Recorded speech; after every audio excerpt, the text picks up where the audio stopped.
தென்றலே மெல்ல பேசு சீரியல்ல இப்ப ஜோசியரை அழைச்சிக்கிட்டு வந்து இளமதிக்கும் பரமனுக்கும் கல்யாணம் பண்றதுனால எந்த ஒரு பிரச்சனையும் இல்லை, அதுவும் உடனே கல்யாணம் பண்ணிக்கலாம் அப்படின்னு சொல்லிடுறாங்க. உடனே வந்து பாத்தீங்கன்னா கலா எலெக்ஷன் வேறையா வருது அப்படின்னு சொல்லி பாக்குறாங்க. அதனால என்ன, எலெக்ஷனுக்கு முன்னாடியே எவ்வளவு சீக்கிரம் கல்யாணத்தை முடிக்கணுமோ அவ்வளவு சீக்கிரத்துல முடிச்சிருங்க அப்படின்னு ஜோசியர் சொல்லிட்டு போயிட்டாப்ல. இப்ப இந்த கலாவுக்கு வேற வழியே இல்ல, சரின்னு தான் சொல்லி ஆகணும்.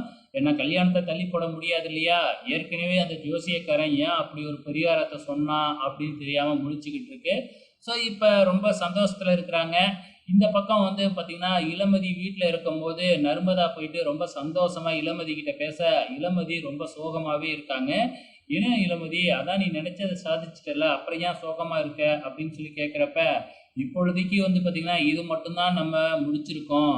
ஆனா இந்த கலா இந்த கல்யாணத்தை நிப்பாட்டுறதுக்கு என்னென்னலாம் பிளான் போடுவாங்கன்னே தெரியல. அவகிட்ட ஆள் பலமும் இருக்கு, பண பலமும் இருக்கு. அவளெல்லாம் சமாளிச்சு பரமனுக்கும் எனக்கும் கல்யாணம் ஆவறதுக்குள்ள போதும் போதும்னு ஆயிடும் அப்படின்னு சொன்ன உடனே, ஆமா இல்ல அப்படின்னு நர்மதாவும் ரொம்ப முழிச்சுக்கிட்டு இருக்கிறாங்க.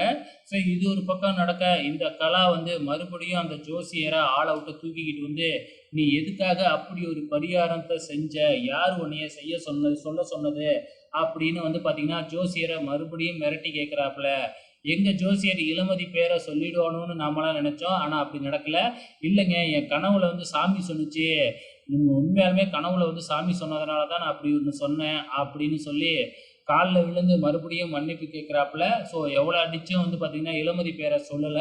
ஸோ இளமதிக்கு உண்மை தெரிஞ்சிடுச்சு, நம்மளை பத்தி உண்மை தெரிஞ்சிடுச்சு அப்படின்னு கலாவுக்கு தெரிகிற வரைக்கும் தான் கலா கொஞ்சம் சாஃப்டா நடந்துக்கும்.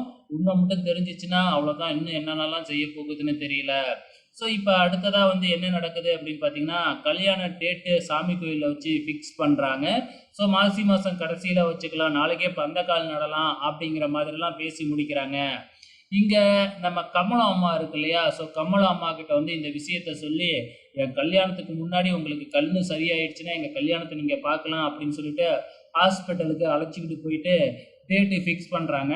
ஆரம்பத்துல அடுத்த மாசம் தான் அப்படிங்கிற மாதிரி சொல்றாங்க. அதுக்கப்புறம் எப்படியோ கெஞ்சி கூத்தாடி கல்யாணத்துக்கு முன்னாடியே ஆப்ரேஷன ஏற்பாடு பண்ணிட்டாங்க. ஸோ பொறுத்திருந்து பார்க்கலாம். கடைசியில கமலம் அம்மாவால தான் இந்த கல்யாணம் நிக்க போகுதுன்னு நினைக்கிறேன். வெயிட் பண்ணி பார்க்கலாம்.